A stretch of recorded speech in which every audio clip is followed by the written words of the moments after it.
last. Welcome, Neo. Come, sit.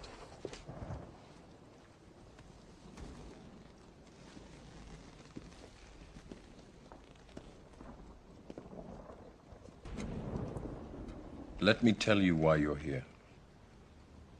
You're here because you know something. What you know you can't explain, but you feel it. You felt it your entire life, that there's something wrong with the world. You don't know what it is, but it's there. It is this feeling that has brought you to me.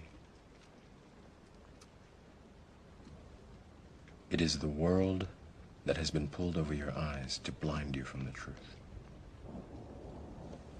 What truth? That you are a slave, Neo.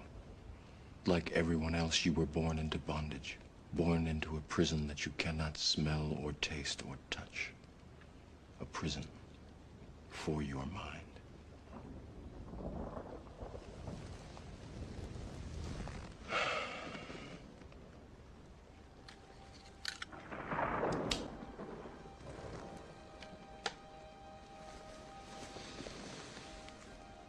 You take the blue pill, the story ends. You wake up in your bed and believe whatever you want to believe. You take the red pill, you stay in Wonderland, and I show you how deep the rabbit hole goes.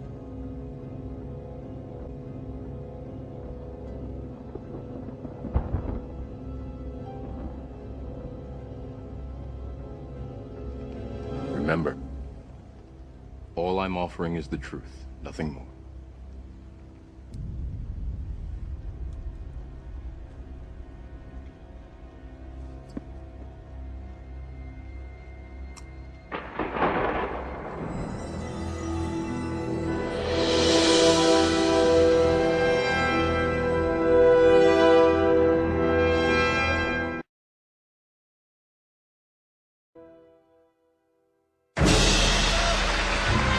Brothers and sisters, I'm here to tell you that I charge the white man. I charge the white man with being the greatest murderer on earth. I charge the white man with being the greatest kidnapper on earth. There is no place in this world that that man can go and say he created peace and harmony. Everywhere he's gone, he's created havoc. Everywhere he's gone, he's created destruction. So I charge him. I charge him with being the greatest kidnapper on this earth. I charge him with being the greatest murderer on this earth. I charge him with being the greatest robber and enslaver on this earth. I charge the white man with being the greatest swine eater on this earth, the greatest drunkard on this earth. He can't deny the charges. You can't deny the charges. We're the living proof of those charges. You and I are the proof. You're not an American, you are the victim of America. You didn't have a choice coming over here. He didn't say, black man, black woman, come on over and help me build America. He said, nigga, get down in the bottom of that boat and I'm taking you over there to help me build America. Being born here does not make you an American. I'm not an American, you're not an American. You're one of the 22 million black people who are the victims of America. You and I, we've never seen any democracy. We ain't seen no democracy on the cotton fields of Georgia. Wasn't no democracy down there. We didn't see any democracy on the streets of Harlem, in the streets of Brooklyn, in the streets of Detroit, and Chicago. Ain't no democracy down there. No, we've never seen democracy. All we've seen is hypocrisy. We don't see any American dream. We've experienced only the American nightmare.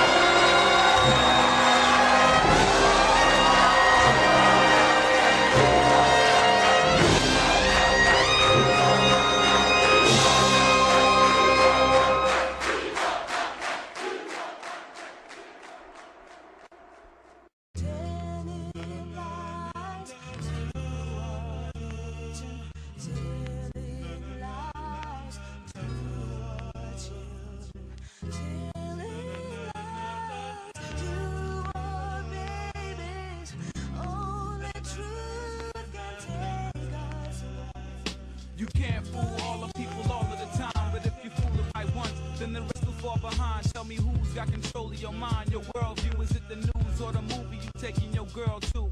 Know what I'm saying? Cause Uncle Sam got a plan. If you examine what they telling us, then you will understand what they planting in the seeds of the next generation. Feeding our children miseducation. The poor and the underclass are growing. Racial justice and human rights are non-existent. They have created a repressive society, and we are their unwitting accomplices. Their intention to rule rests with the annihilation of consciousness. We have been lulled into a trance. They have made us indifferent to ourselves, to others. We are focused only on our own gain. They are dismantling the sleeping middle class. More and more people are becoming poor. We are their cattle. We are being bred for slavery. They want benign indifference. They want us drugged. We could be pets. We could be food. But all we really are is livestock. I don't want to die by hey, buddy. Bomb. I said we all rush the Pentagon. You gonna pay for that or what? Guns and grab the intercom. My first words would be, I believe man made God out of ignorance and fear. If God made man, then why the hell would he put us here? I thought he's supposed to be the all-loving, the same God who let Hitler...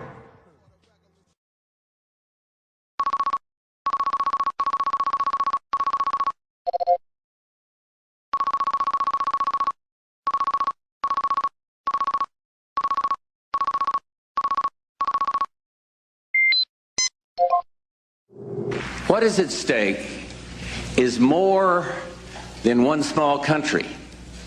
It is a big idea, a new world order.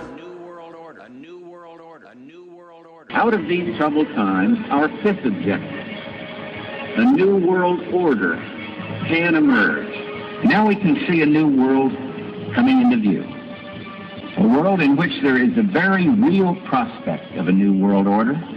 We have before us the opportunity to forge for ourselves and for future generations a new world order, a world where the rule of law, not the law of the jungle, governs the conduct of nations. When we are successful, and we will be, we have a real chance at this new world order, an order...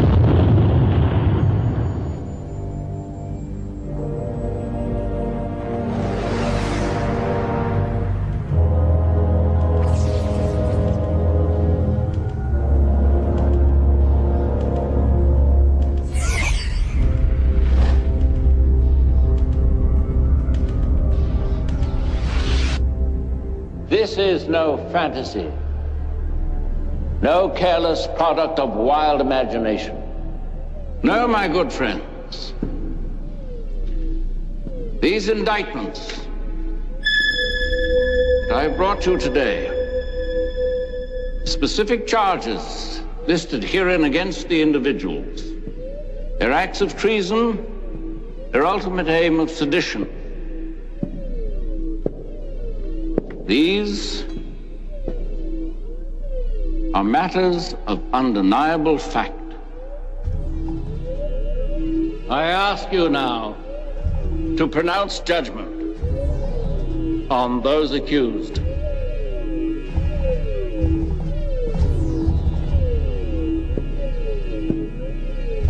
On this mindless aberration, whose only means of expression are wanton violence and destruction.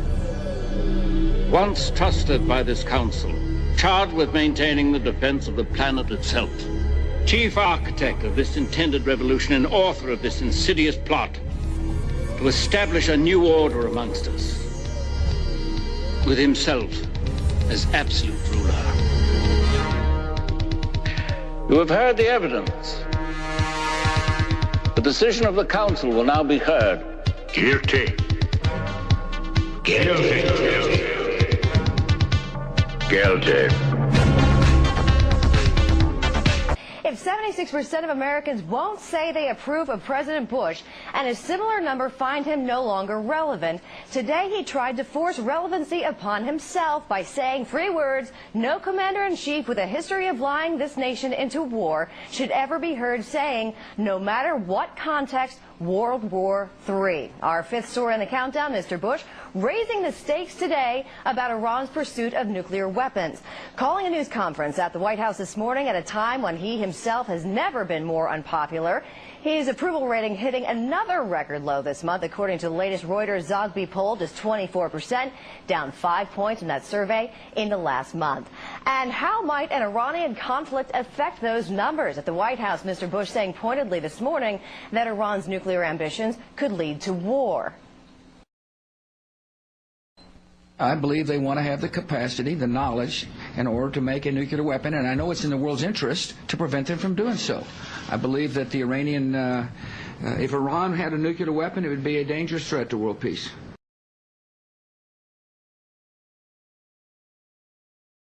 The White House, Mr. Bush saying pointedly this morning that Iran's nuclear ambitions could lead to war. I believe they want to have the capacity, the knowledge, in order to make a nuclear weapon, and I know it's in the world's interest to prevent them from doing so. I believe that the Iranian, if Iran had a nuclear weapon, it would be a dangerous threat to world peace. We got a leader in Iran who has announced that he wants to destroy Israel. So I've told people that if you're interested in avoiding World War III, it seems like you ought to be interested in preventing them from having the knowledge necessary to make a nuclear weapon. So they have a really delicate balance to walk between keeping us relatively fearful, but not so fearful that we stop what we're doing and really examine how it is that they've been waging. There are a lot of people who lie and get away with it. And that we will in fact find weapons or evidence of weapons programs that are conclusive. I don't think we'll discover anything myself. It appears that there were not weapons of mass destruction there. You said you knew where they were. I did not. We know where they are. They're in the area around Tikrit and Baghdad and east, west, south, and north. Well, first of all, I haven't lied. There are a lot of people who lie and get away with it. Talking about lies and your allegation that there was bulletproof evidence of ties between Al-Qaeda and Iraq. Was that a lie? Intelligence gathered by this and other governments leaves no doubt that the Iraqi regime continues to possess and conceal some of the most lethal weapons ever devised. Our people are going to find out the truth, and the truth will say that this intelligence is good intelligence. No doubt in my mind. I don't know anybody that I can think of who has contended that the Iraqis had nuclear weapons. And we believe he has in fact reconstituted nuclear weapons. Saddam Hussein is determined to get his hands on a nuclear bomb. We cannot wait for the final proof. He's got him. He's got him. The smoking gun. He's got him. That could come in the form of a mushroom cloud. Colin Powell didn't lie. My colleagues, every statement I make today is backed up by sources, solid sources. These are not assertions. What we're giving you are facts and conclusions based on solid intelligence. He has not developed any significant capability with respect to weapons of mass destruction. He is unable to project conventional power against his neighbors.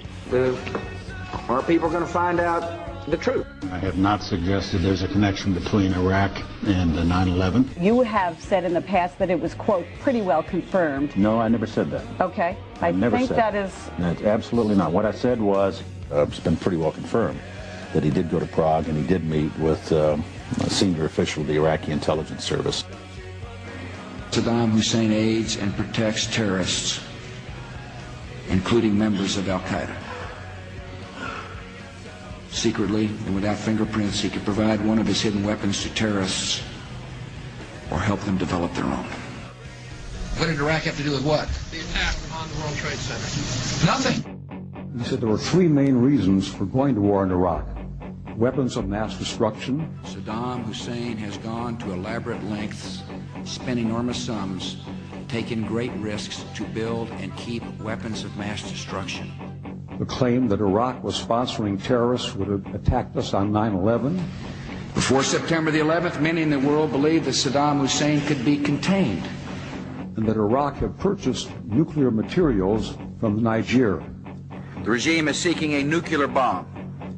All three of those turned out to be false. First, just if I might correct a misperception, I don't think we ever said, at least I know I didn't say, that there was a direct connection between September the 11th and Saddam Hussein. Who does the president think he's effing kidding? Of course, it was information that was mistaken. There are a lot of people who lie and get away with it. Those weapons of mass destruction got to be somewhere.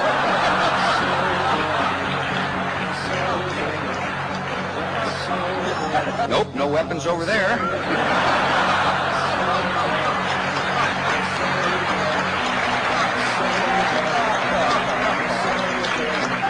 Maybe under here.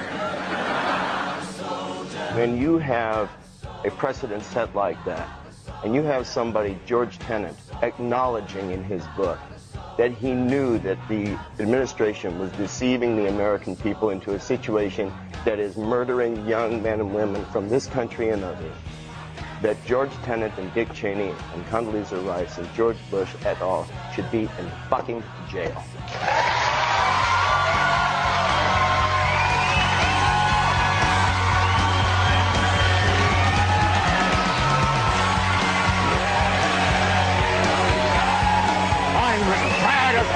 But I'm not going to take this anymore!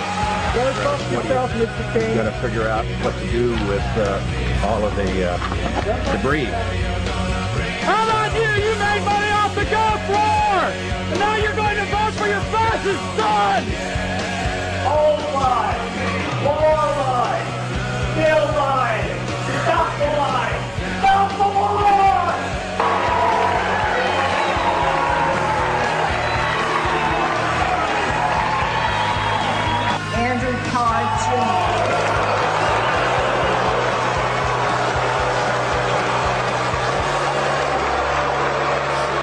It is important.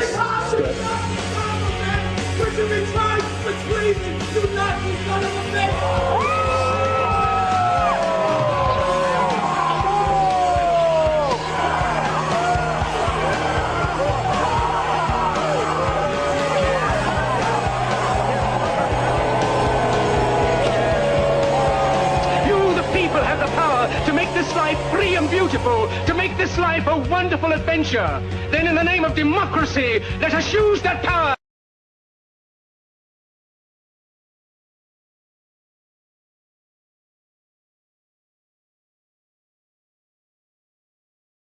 I see all this potential, and I see it squandered.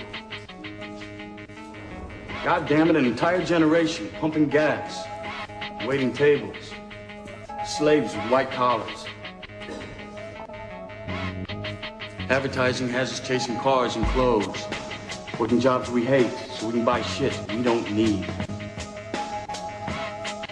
All been raised on television to believe that one day we'd all be millionaires and movie gods and rock stars, but we won't. We're slowly learning that fact. We're very, very pissed off. We're not your job. You're not how much money you have in the bank. You're not the car you drive. You're not the contents of your wallet. You're not your fucking khakis. You're here because of the system. There's the television. It's all right there. All right there. Look, listen, kneel, pray. Commercials. Not productive anymore, at least to make things anymore. It's all automated. What are we for then? We're consumers. Okay, buy a lot of stuff. You're a good citizen. But if you don't buy a lot of stuff, if you don't, what are you then, I ask you? What? Mentally ill. Back, Jim, back. If you don't buy things, toilet paper, new cars, computerized blenders, electrically operated sexual devices. Choose life. Choose a job. Choose a career. Choose a family. Choose a fucking big television. Choose washing machines, cars, compact displays and electrical tin opener. Choose good health, low cholesterol and dental insurance. Choose fixed interest mortgage repayments. Choose a starter home. Choose your friends. Choose leisure wear and matching luggage. Choose a 3-piece suite on hire purchase and a range of fucking fabrics. Choose DIY and wondering who the fuck you are on a Sunday morning. Choose sitting on that couch watching mind-numbing, spirit-crushing game shows, stuffing fucking junk food into your mouth. Choose rotting away at the end of it all, pissing your last in a miserable home, nothing more than an embarrassment to the selfish, fucked-up brats that you've spawned to replace yourselves. Choose your future. Choose life. Our only response was to keep on going and fuck everything. Pile misery upon misery. Because no matter how much you stash or how much you steal, you never have enough. No matter how often you go out and rob and fuck people over, you always need to get up and do it all over again. The job, the family, the fucking big television, the washing machine, the car, the compact disc and electrical tin opener, good health, low cholesterol, dental insurance, mortgage, starter home, leisure wear, luggage, 3-piece suite, DIY, game shows, junk food, children, walks in the park, 9 to 5, good at golf, washing the car, choice of sweaters, family Christmas, index pension, tax exemption, clearing the gutters, getting by, looking ahead, the day you die.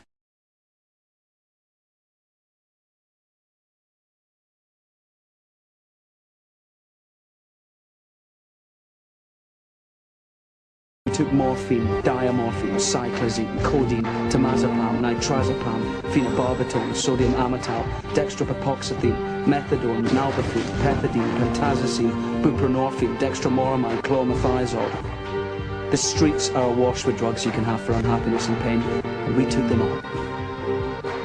Fuck it, we would have injected vitamin C if only they made it illegal. What have we come to? So much worse than I thought. Just keep your head down, keep it simple, just look at what's in front of you. I mean, nobody wants to see the big picture. Life's too complicated. Leave it alone, man. It ain't none of my business, ain't none of yours. I got a job now, and I plan on keeping it. I'm walking a white line all the time. I don't bother nobody, nobody bothers me.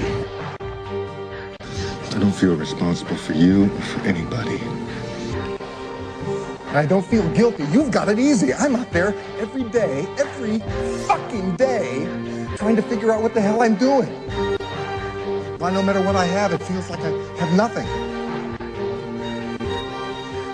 You just can't bury your head in the sand like some goddamn ostrich, Liz. It's not about our well-being, all right? It's not about our 2 cars and our TVs and your kitchen. It's about our kids growing up in a shithole of lives, and I'm angry about it. My life is fucked because of it. If you can see it that way, Liz, you see that your life is fucked too. It's like everything I've been brought up to believe is all made of bullshit. I know what you're trying to do. I'm trying to free your mind, Leah. But I can only show you the door. You're the one that has to walk through it.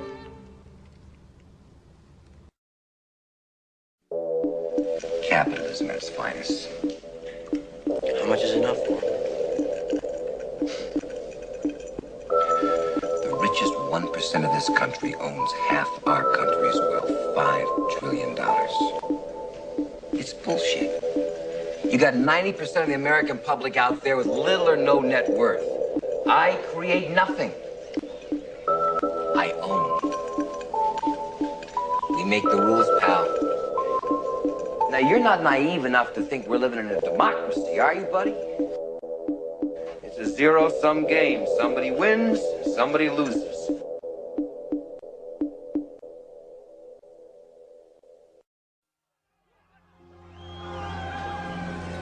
War don't ennoble men. Turns them into dogs.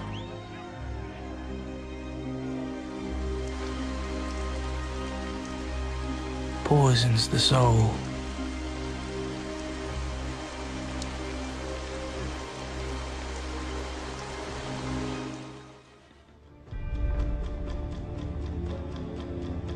This great evil, where's it come from?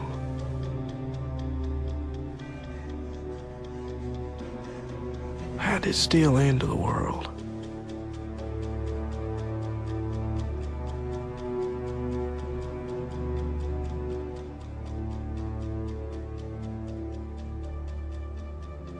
What seed, what root did it grow from?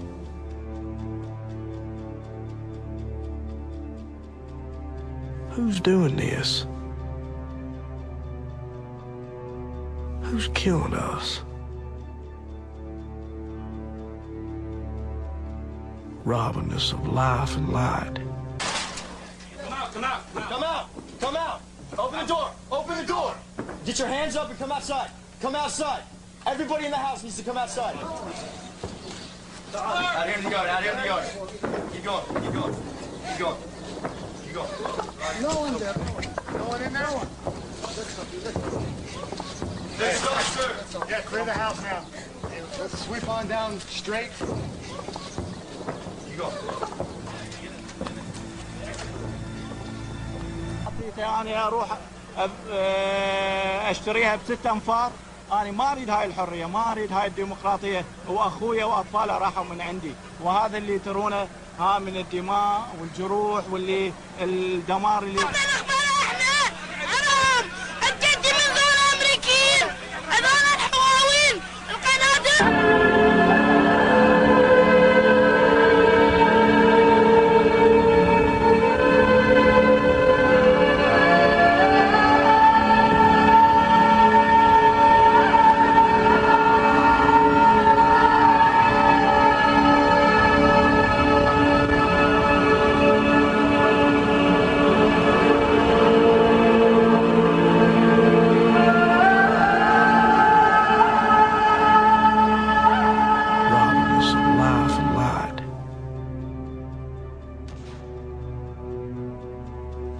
mocking us with the side of what we might have known.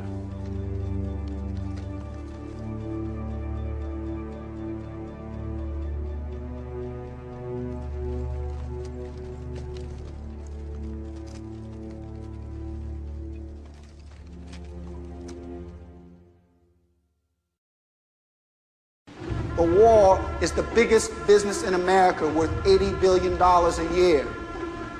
The assassination reduced the president to a transient official. His job, his assignment is to speak as often as possible of this nation's desire for peace while he acts as a business agent in the Congress for the military and their hardware manufacturer.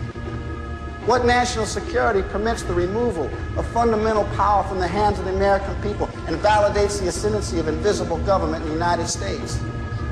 That kind of national security, gentlemen of the jury, is when it smells like it, feels like it, and looks like it. Call it what it is. Fascism. The National Security Agency conducts worldwide surveillance, fax, phones, satellite communication. The government's been in bed with the entire telecommunications industry since the 40s. They've infected everything. They get into your bank statements, computer files, email, listen to your phone calls, every wire, every airwave. The more technology you use, the easier it is for them to keep tabs on.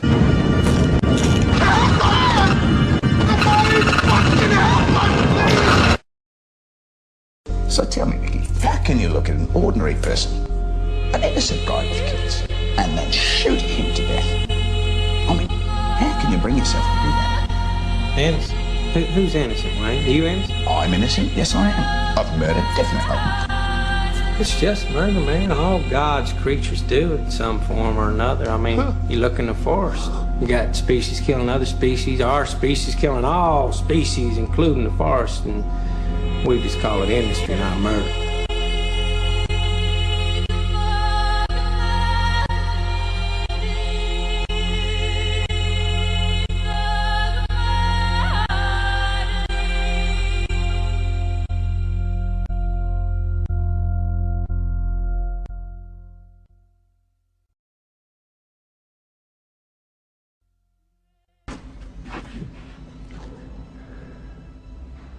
We're living in a world that's blowing itself to hell as fast as everybody can arrange it.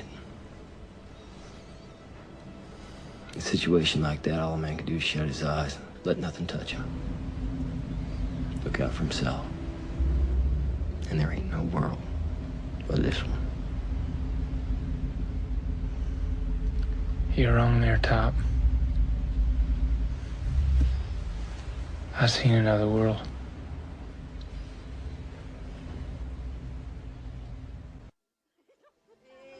We were a family.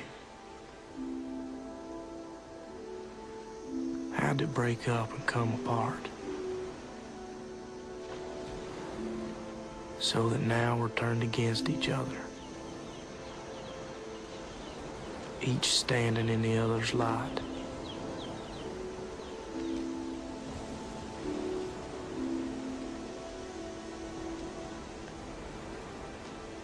How'd we lose the good that was given us? Let it slip away. Scattered, careless. In tribal societies, hunters, gatherers, planters, they never killed more animals than they could use. They never plowed more land than they needed. And they fought, but they never waged war. Never exterminated. They had a place in the world. And in the world, they were part of it. And they shared it. We changed all that.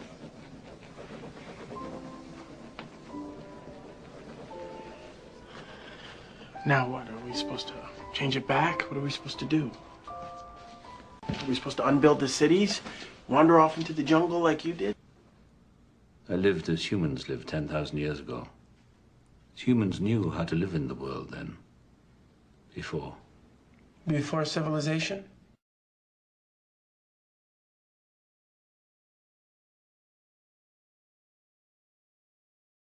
Reject the basic assumption of civilization, especially the importance of material possession.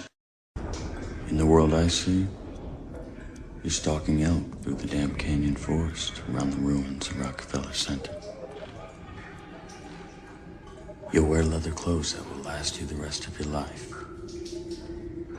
You'll climb the wrist-thick kudzu vines that wrap the Sears Tower. And when you look down, you'll see tiny figures pounding corn, laying strips of venison in the empty carpool lane of some abandoned superhighway.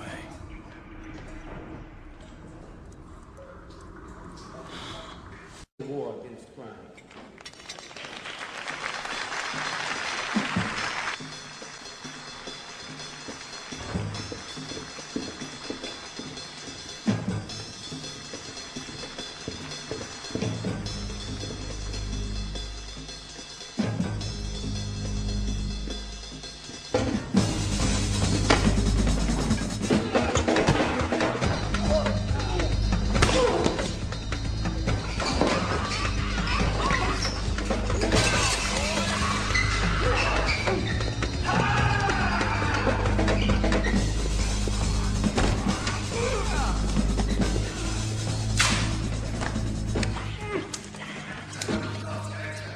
Man, these balls are ice cold. Hi. You're gonna call off your rigorous investigation. You're gonna publicly state that there is no underground group. Or these guys are gonna take your balls. They're gonna send one to the New York Times, one to the LA Times, press release style. Look, the people you are after are the people you depend on. We cook your meals. We haul your trash. We connect your calls. We drive your ambulances. We guard you while you sleep. Do not fuck with us.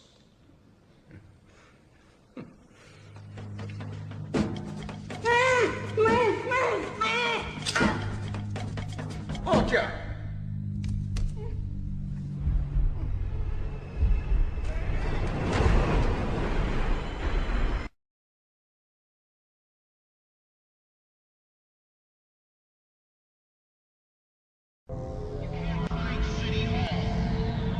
Taxes. Don't talk about politics or religion. This is all the equivalent of enemy propaganda rolling across the picket line. Lay down, GI. Lay down, GI. We saw it all through the 20th century. And now in the 21st century, it's time to stand up and realize that we should not allow ourselves to be crammed into this rat maze. We should not submit to dehumanization. I don't know about you, but I'm concerned with what's happening in this world. I'm concerned with the structure. I'm concerned with the systems of control. Those that control my life and those that seek to control it even more. I want freedom. That's what I want, and that's what you should want. It's up to each and every one of us to turn loose just some of the greed, the hatred, the envy, and yes, the insecurities, because that is the central mode of control. Make us feel pathetic, small, so we'll willingly give up our sovereignty, our liberty, our destiny. We have got to realize that we're being conditioned on a mass scale.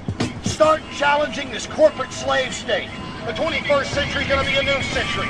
Not the century of slavery, not the century of lies and issues with no significance, and classism, statism, and all the rest of the modes of control.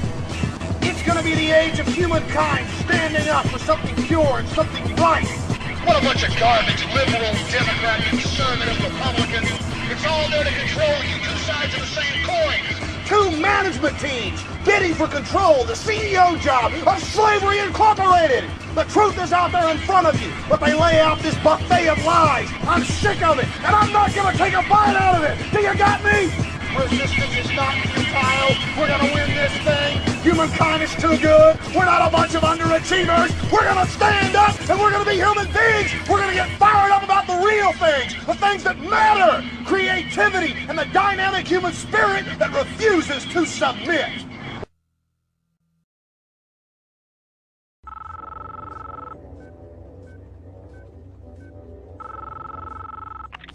I know you're out there. I can feel you now. I know that you're afraid. You're afraid of us. You're afraid of change. I don't know the future. I didn't come here to tell you how this is going to end. I came here to tell you how it's going to begin. I'm going to hang up this phone, and then I'm going to show these people what you don't want them to see. I'm going to show them a world without you. A world without rules and controls, without borders or boundaries. A world where anything is possible. Where we go from there is a choice I leave to you. Run, Neo, run.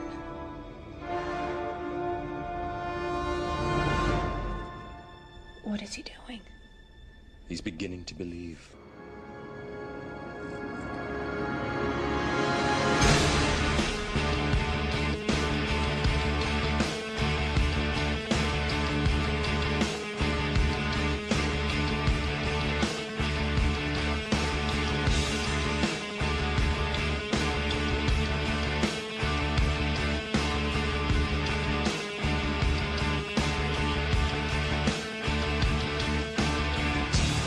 Shitstorm.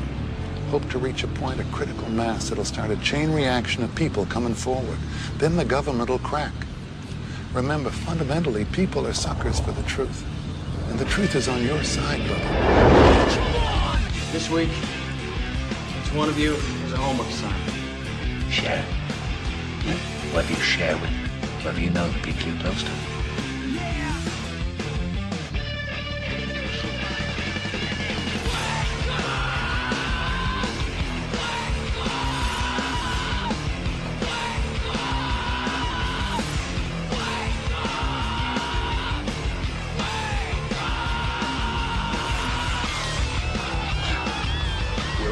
Together, kid.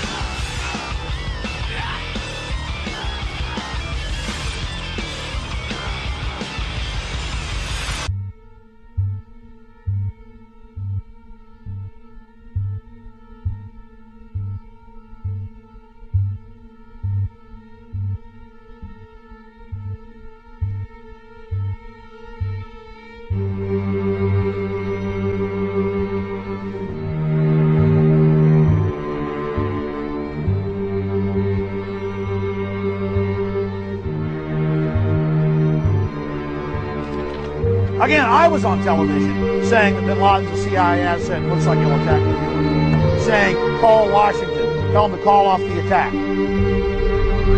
We have a problem here. We have a hijacked aircraft headed towards New York. Bottom line, 9/11 is an inside job. It's a self-inflicted wound.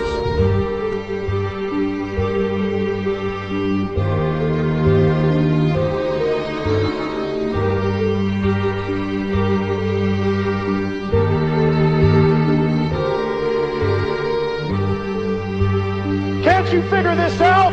Look around you. Look how far we've come. Humanity wasn't meant to live like this. Our every waking moment trapped us straight and scared. It's time to stop submitting to this tyranny. It's time to realize that we're being enslaved.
Are we at one of those moments in history in which there is the necessity for a new world order?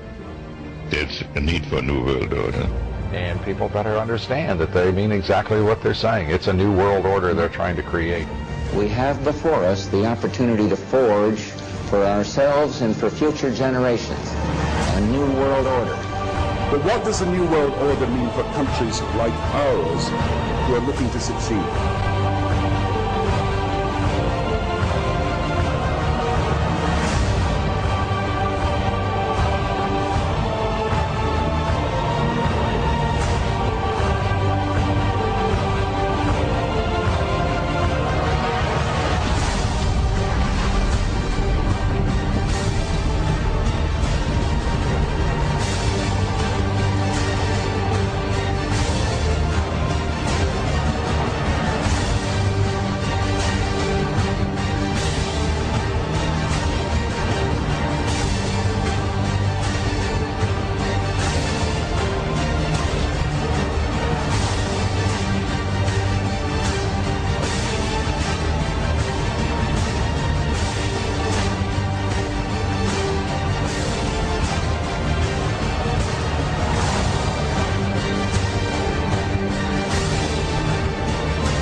I was sitting outside the classroom waiting to go in, and I saw an airplane hit the tower of the TV was obviously on, and I used to fly myself, and I said, well, there's one terrible pilot. And it said it must have been a horrible accident. But I was whisked off there. I didn't have much time to think about it.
There was a huge explosion sound. Everyone came out.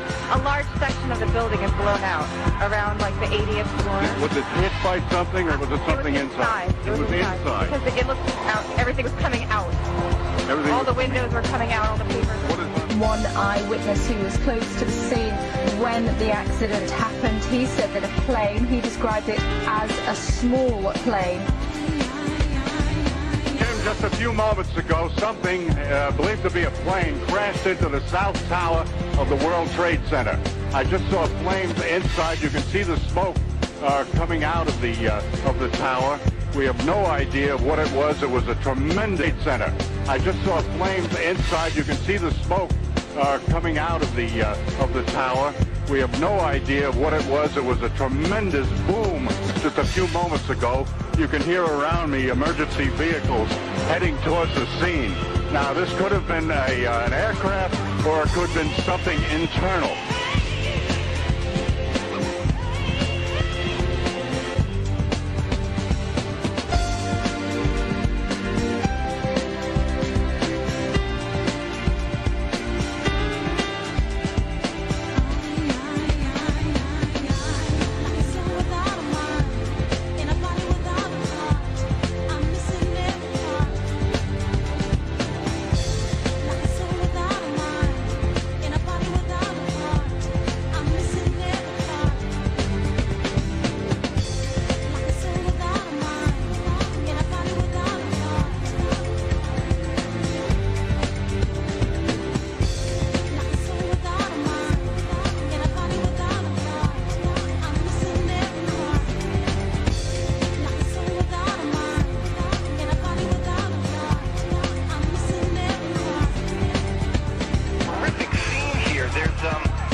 Katie, I don't want to alarm anybody right now, but apparently, just a few moments ago, there was an explosion of some kind here at the Pentagon.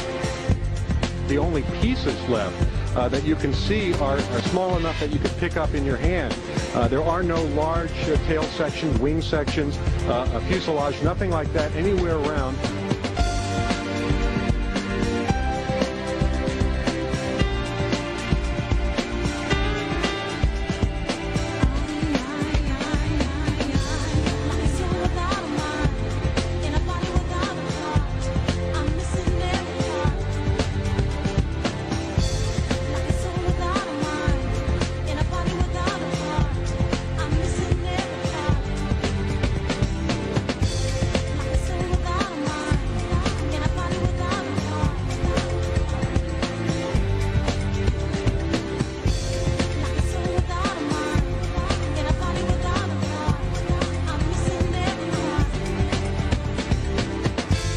Quickly to Chris Kanicki. He was back there just a couple of minutes ago, and Chris, I've seen the pictures. It looks like there's nothing there except for a hole in the ground. Basically, that's right. The only thing you could see from where we were was a big gouge in the earth and some broken trees.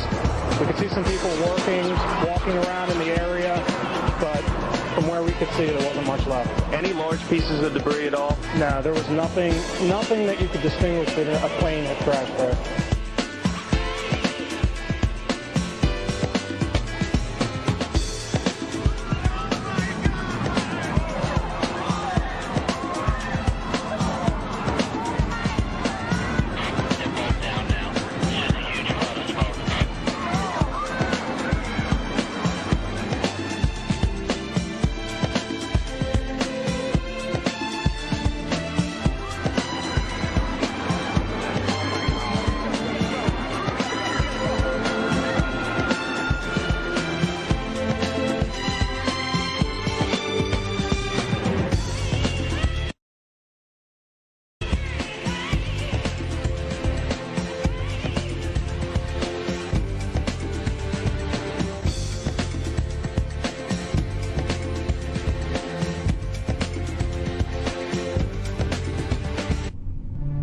Yeah, here's one of the guys who can tell you I'm okay, all right?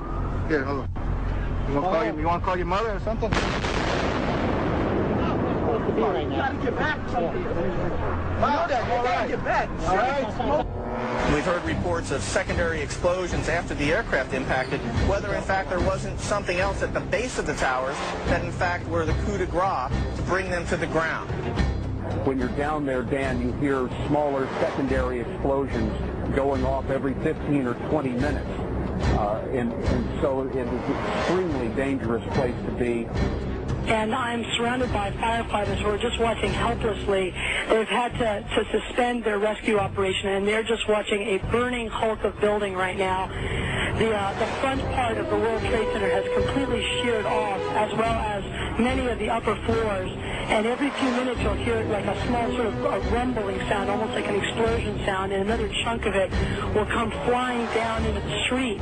Rick Sanchez has been there throughout this morning for us. Rick, tell us where you are and what the latest is. Well, I'm in that area, if you're familiar with this area, where West Broadway and Hudson come together right at Chambers. That would put us about a block and a half away from the site of where the explosion was. That area has just been evacuated because police have found what they describe as a suspicious device, and they fear that it might be something that could lead to another explosion. Obviously, there's a real sense of caution here on the part of police. I spoke with some police officials moments ago, Chris, and they told me that they have reason to believe that one of the explosions at the World Trade Center, aside from the ones that may have been caused by the impact of the plane with the building, may have been caused by a van that was parked in the building that may have had some type of explosive device in it. So their fear is that there may have been explosive device planted either in the building or in the adjacent another explosion, and I'm assuming that's the one that came from the lower level, since there were two, and I thought, because it was like 18 minutes apart. Well, this is the first explosion, and there was a second explosion in the same building. There were two explosions. Okay. Federal agencies that were down there do believe that there was some sort of explosive device somewhere else besides the planes hitting. NBC's Pat Dawson is close to the scene of that attack. Pat? Just moments ago, I spoke to the Chief of Safety for the New York City Fire Department. Chief Albert Turry, he received word of the possibility of a secondary device, that is another bomb going off. He tried to get his men out as quickly as he could, but he said that there was another explosion which took place. And then an hour after the first hit here, the first crash that took place, he said, there was another explosion that took place in one of the towers here. He thinks that there were actually devices that were planted in the building. The second device, he speculates, was probably planted in the building. First one and then the other, some say after secondary explosions. We understand now there has been a secondary explosion on Tower 2. If you wish to bring anybody who's ever watched a building being demolished on purpose knows that if you're going to do this, you have to get at the under infrastructure of a building and bring it down.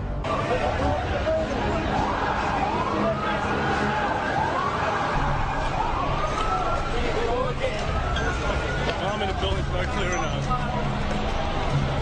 Sorry, is there a bomb? What'd you say? Bomb in the building, start clearing out. Got it.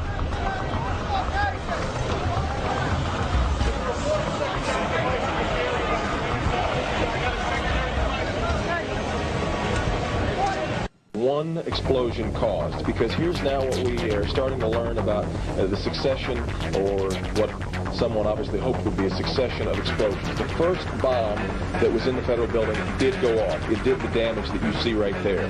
The second explosive was found and diffused. The third explosive that was found, and they are working on right now as we speak, I understand, both the second and third explosives, if you can imagine this, were larger than the first. So try to imagine a threefold happening, what we've already seen there. It is just incredible to think that there was that much heavy artillery that was somehow moved into the downtown Oklahoma City Federal Building. Two other explosive devices were found that were not detonated, and they were ranging from the first. Thank you, sir. Another bomb. Oh my God, another bomb. We just saw, if you were watching there was a white pickup truck backing a trailer into the scene here. They're trying to move people out of the way so they can get it in. Appears to be the Oklahoma County Bomb Squad. It's their bomb disposal unit, essentially, is what it is, and it is what they would use to, if the report that we gave you just a few moments ago turns out to be correct, that they have found a second explosive device of some kind inside this building, they'll back that trailer down there, and the bomb squad folks will go in, and they will use that trailer. You see the bucket on the back there, sort of, this is how they would transport the explosive device away from this populated area to try to do something with it. The Justice Department is reporting that a second explosive device has been found in the AP Murrah building in downtown Oklahoma City. Mike, you're still with us, aren't you? Yes, I am, and I might tell you in addition to that, that in fact what we were told at the scene a few minutes ago was that in fact two different explosive devices were found in addition to the one that went off. So a total of three. A total of Now three. confirmed through federal authorities that a second bomb has been found inside that federal building in Oklahoma City. It was an explosion at 9 o'clock this morning that did that damage you're looking at right there, blowing off the entire north face of that building. Again, you're looking at the north face there. A second bomb was found on the east side of that building. A bomb squad is on the scene. That second bomb has not exploded. We don't know quite the status yet, if they've managed to defuse it, but it has been confirmed that a second bomb was found on the east side. I have is that one device was deactivated. Apparently there's another device, and obviously whatever did the damage to the Murrah building was a tremendous, very sophisticated explosive device. So President Clinton just called Governor Frank Keating, and he says that 3 FBI anti-terrorist teams are en route to Oklahoma City. Right now, they are saying that this is the work of a sophisticated group. This is a very sophisticated device, and it has to have been done done by an explosive expert. Obviously, with this type of explosion. The medical teams downtown are unable to get into the wreckage to retrieve the injured because of the presence of other bombs in the area. I just took a look down the street at the Morrow building again. I see another bomb truck going, so apparently they're going to try to get out that third bomb that's been talked about. Still a lot of activity around the Morrow building. Security concerns that another one still might go off. Fortunately, it didn't, because the second device that they found, we understand, was even more powerful than the first. They then found a third device, and you can see the look on this woman's face of the fear that she might have to go through the same thing again. They then found a third device, which was also larger than the first.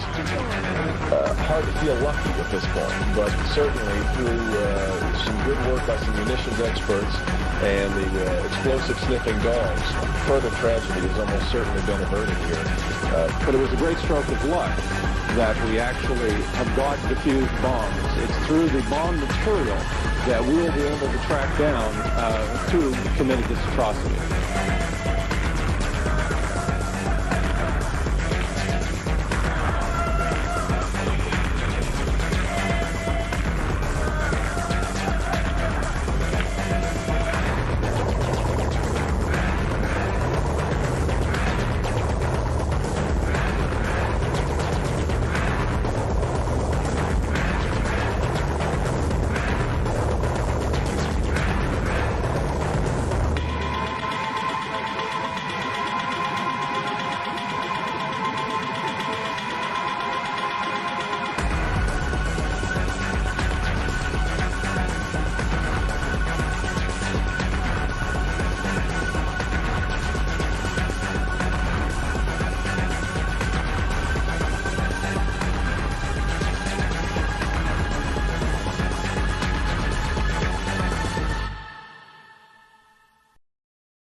So tell me how you're feeling. How did you get there? What happened to you?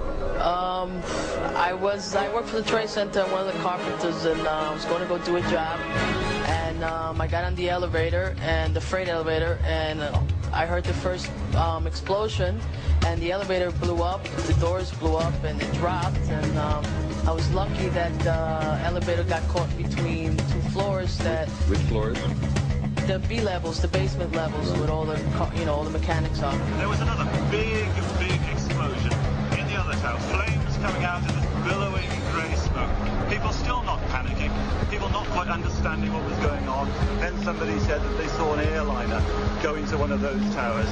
Then, I don't know, an hour later, had that big explosion from much, much lower. I don't know what on earth caused that. At 10:30, I tried to leave the building, but as soon as I got outside, I heard a second explosion and another rumble and more smoke and more dust. I ran inside the buildings, the chandelier shook, and again, black smoke filled the air. Within another 5 minutes, we were covered again with more silt and more dust. And then a fire marshal came in and said we had to leave because if there was a third explosion, this building might not last. As we were getting our gear on and making our way to the stairway, there was a heavy-duty explosion. Some of the people out, then there was secondary explosions and then subsequent collapses. So I don't know how many people were there. I know there was a lot of firefighters. New York's bravest never had a chance. We really never even got that close to the building. An explosion blew and it knocked everybody over. The FBI is here, as you can see. They had roped this area off. They were taking photographs and securing this area just prior to that huge explosion that we all heard and felt.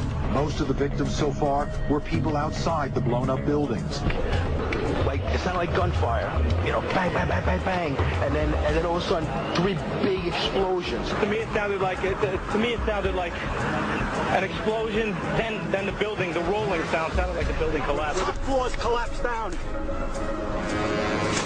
I saw it blow, and then ran like hell. Thank God. 69, but I can still run. It just went boom, it was like a bomb went off. And it was like holy hell coming down them stairs.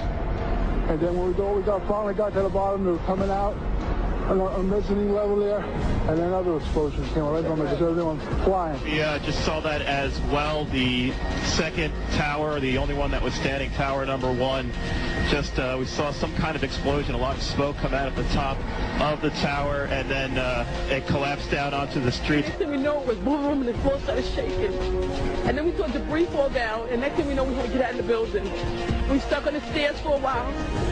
Well, me and Mr. Hess, Corporation Counsel, were on the 23rd floor. I told him we got to get out of here. We started walking down the stairs. We made it to the 8th floor. Big explosion.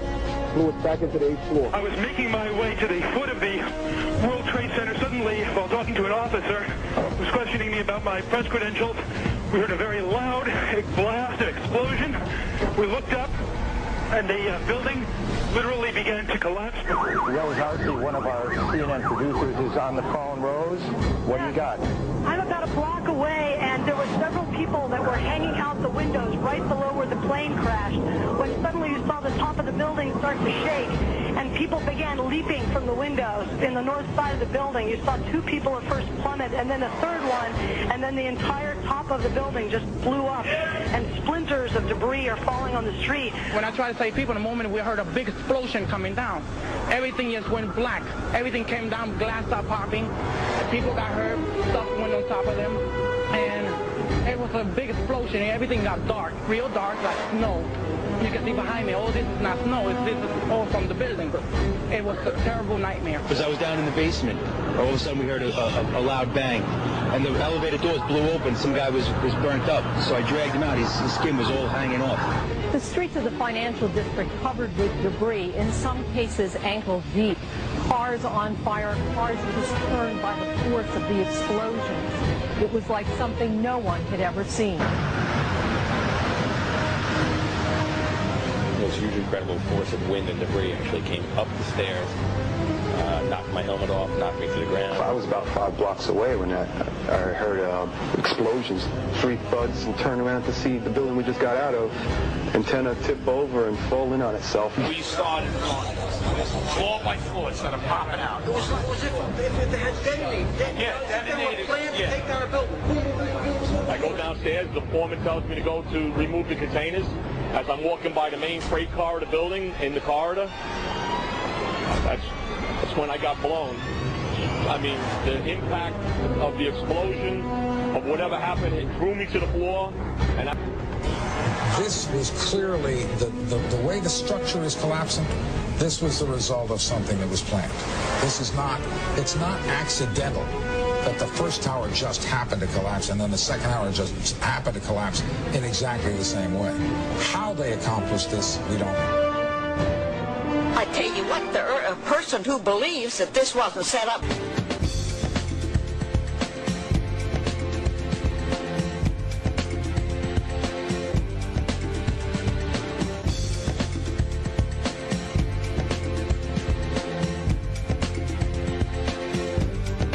Senator Edwards, I understand that earlier today you spoke to the head of the CIA, George Tenet. Can you tell us anything about that discussion? The thing that's clear to me is that they're making real progress, that we're going to identify who's responsible for this, and that we're, in fact, as a nation, going to hold them responsible. We keep hearing that it's Osama bin Laden. How do we know that? I can't answer that question. I'm sorry. Maybe this sounds like a very dumb question, but are we sure that this was done by foreigners? Well, I think at this moment, the public is certainly not sure. I think the director of our intelligence gathering activities feel like they've made real progress and have a pretty good idea of what's happening and who's responsible. Could I just have a yes or no? Are we sure it's not foreigners? I can't answer that question. I'm sorry.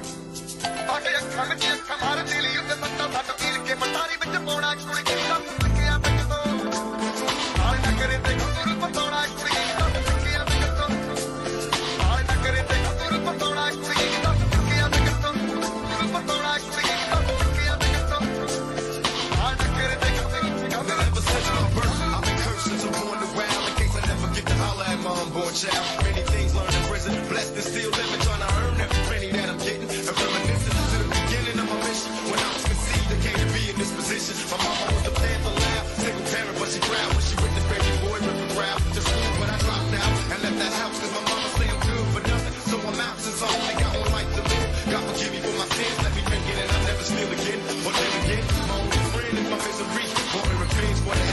did to me. See, my life ain't promised, but it sure gets better. Hope you understand my love letter to my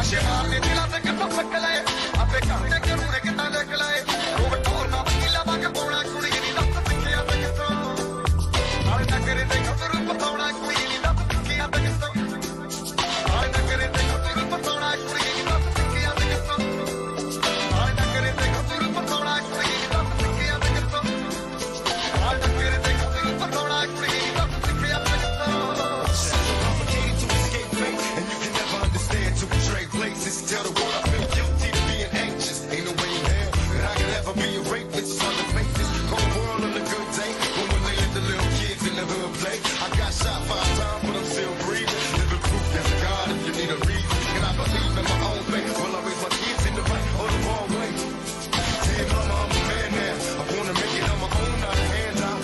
Make way from the whirlwind, prophesy. I wanna go in peace when I gotta die. On these cold streets, ain't no love, no mercy, and no friend. Never see my face again.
The whole system that we live in drills into us that we're powerless, that we're weak, that our society is evil, that it's private, etc., and so forth. It's all a big flat lie.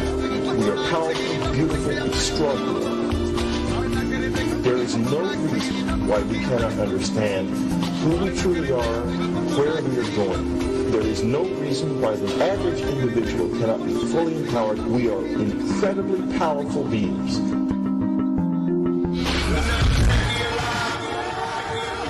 I'm tired of the strain and the pain. They'll never take me alive.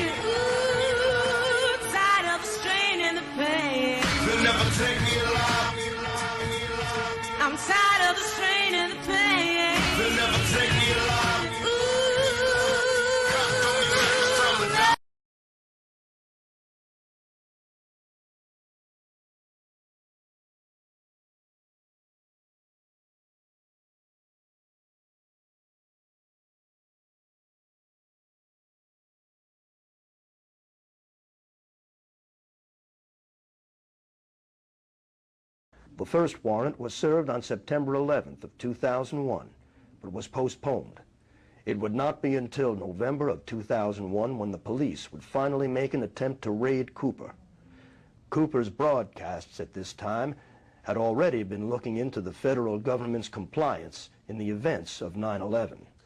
One of the things that makes everybody wonder why Bill's life was snuffed out in 2001 was because in June of that year, Osama bin Laden, who was a relative unknown at that time, Bill had been following the news and found a lot of curiosities and went on the air predicting that there would be a major attack in the United States and that it would be blamed on Osama bin Laden, but he was literally the scapegoat that was being used, not truly behind the attacks.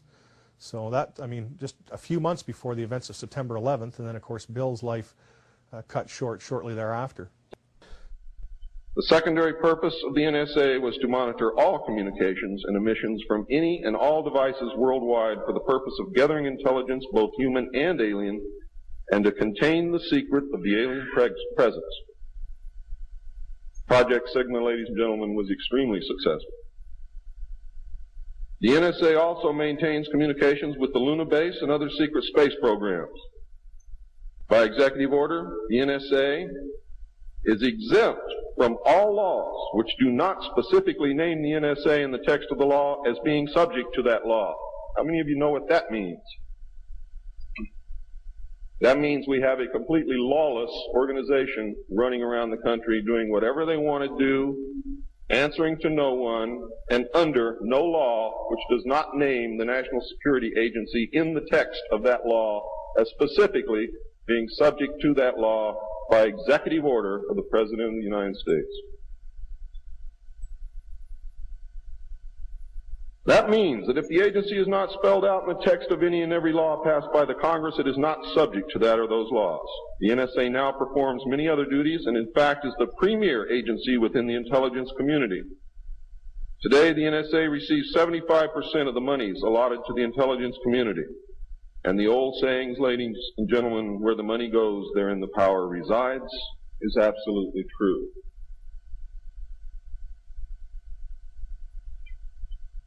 The DCI today is mainly a figurehead. He is in charge of the CIA. The CIA does have many functions which are useful to this country and some which are deadly to us. The DCI, of course, is in charge of that agency. But he is not, as everyone thinks, the head of the intelligence community. That position really and truthfully lies with the director of the National Security Agency. The primary task of the NSA is still alien communications, but now includes other alien projects as well.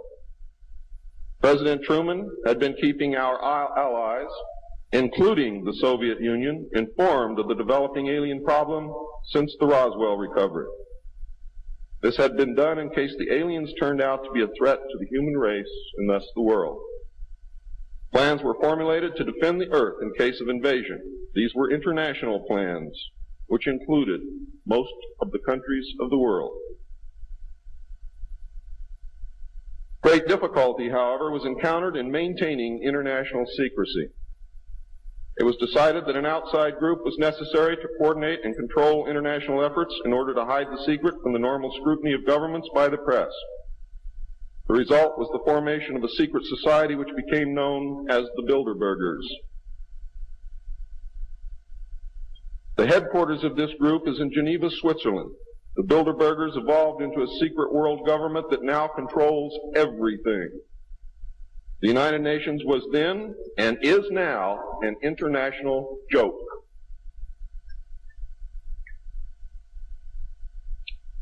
In 1953, a new president occupied the White House. He was a man used to a structured staff organization with a chain of command. His method was to delegate authority and rule by committee. He made major decisions, but only when his advisors were unable to come to consensus, and when he was in the Army, he was known as the diplomat. He was very good at what he did. He was very good at bringing people together, reaching consensus, and getting people to work for him. His normal method was to read through or listen to several alternatives and then approve one. Those who worked closely with him have stated that his favorite comment was, "Just do whatever it takes." Now here's a man very different from President Truman. He spent a lot of time on the golf course. This was not all unusual for a man who had been career Army with the ultimate position of Supreme Allied Commander during the war, a post which carried 5 stars along with it. In fact, he deserved it. This president was General of the Army Dwight David Eisenhower. During his first year in office, 1953, at least 10 more crash discs were recovered, along with 26 dead and 4 live aliens. One of the 4 live aliens died within hours of being removed from the craft. The others died approximately 3 or 4 days later. Of the 10, 4 were found in Arizona, 2 in Texas, 1 in New Mexico, 1 in Louisiana, 1 in Montana, and 1 in South Africa. And there were hundreds of sightings. Why were so many craft crashing? Because the government was scared. And when they found out that the radar was downing the craft, they started aiming the radar at the craft with lock-on radar and pumped the juice through. And they brought as many down as they could.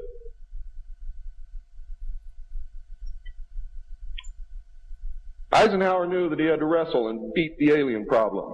He knew that he could not do it by revealing the secret to the Congress because, in fact, isn't that the same as telling the public? Early in 1953, the new president turned to his friend and fellow member of the Council on Foreign Relations, Nelson Rockefeller, for help with the alien problem. Eisenhower and Rockefeller began planning the secret structure of alien task supervision, which was to become a reality within 1 year. The idea for MJ-12 was thus born. It was Nelson's uncle Winthrop Aldrich who had been crucial in convincing Eisenhower to even run for president. The whole Rockefeller family, and with them the Rockefeller Empire, had solidly backed Eisenhower.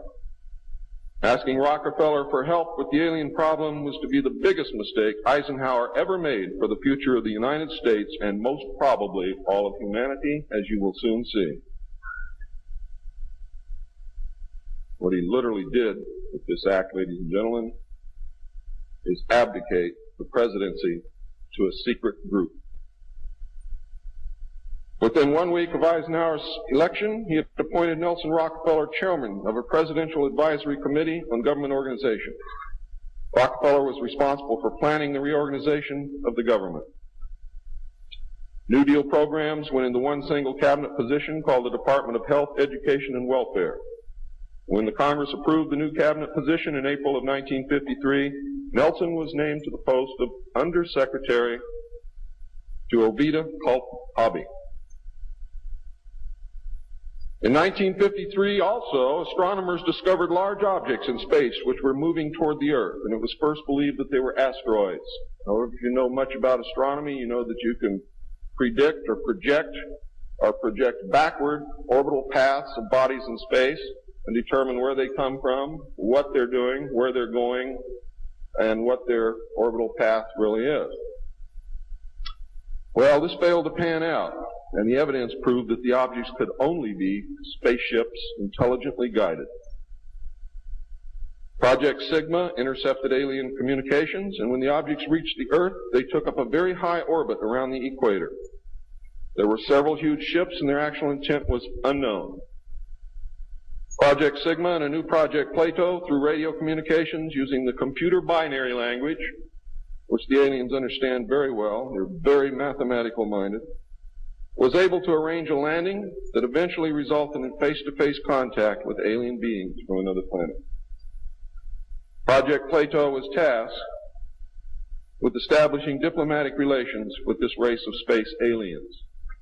But in the meantime, something else happened. In the meantime, a race of human-looking aliens contacted the United States government. Where this happened, I do not know. I wish that I did. This alien group warned us against the aliens that were orbiting the equator and offered to help us with our spiritual development. They demanded that we dismantle and destroy our nuclear weapons as the major condition.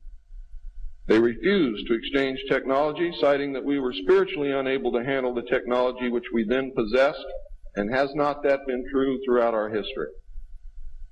They believed that we would use any new technology to destroy each other, as we always have. This race stated that we were on a path of self-destruction, and we must stop killing each other, stop polluting the earth, stop raping the earth's natural resources, and learn to live in harmony with each other and with nature.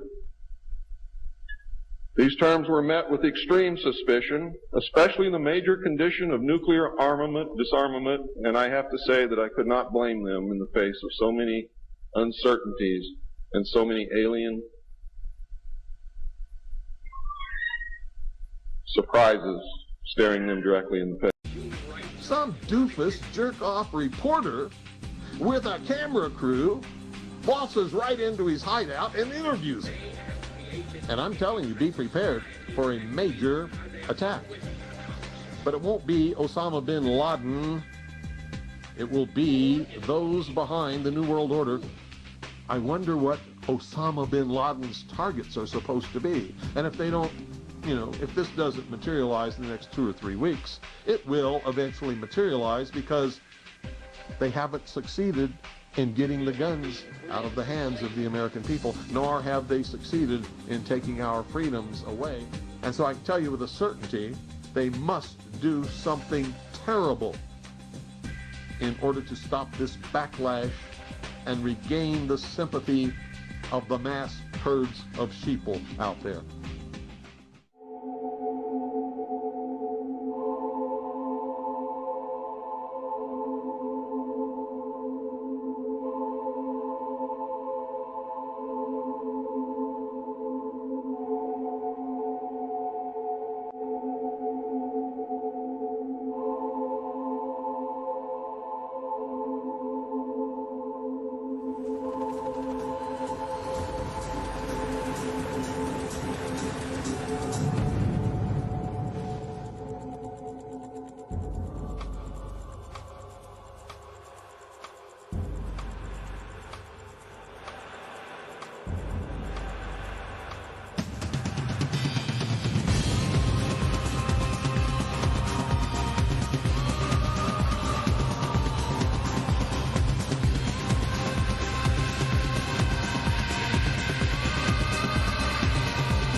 Many other patriots who have attempted to reveal the alien secret have also been murdered throughout the intervening years.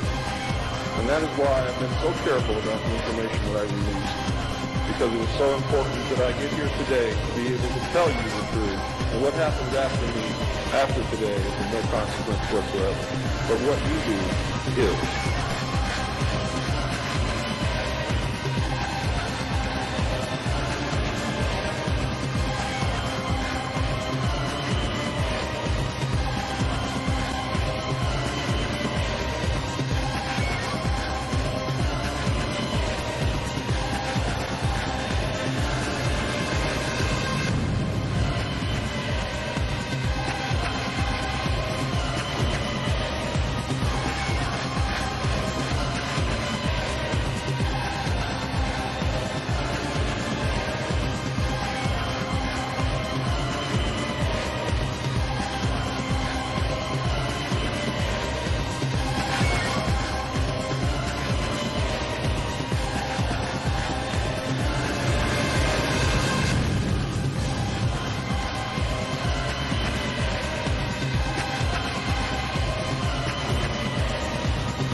I don't care what you think of me. I don't care what you call me. I do care what you do with this information because it is important to our survival as a species. It's important to our planet. It is important for the world.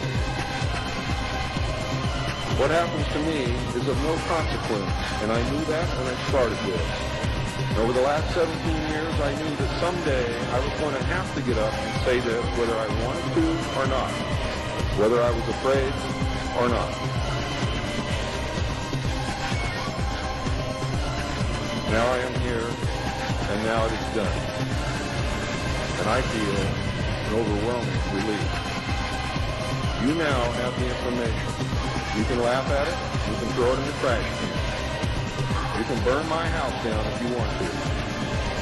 But I am telling you right now, your future, your children's future, your grandchildren's future depends upon what you do with this information.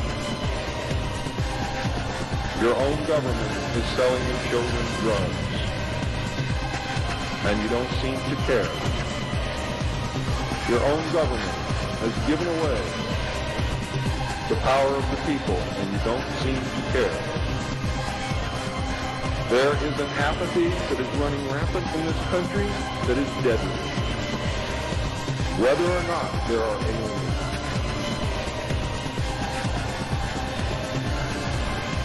We are truly now at this moment a nation of sheep. And ladies and gentlemen, I assure you that sheep are always led to the slaughter.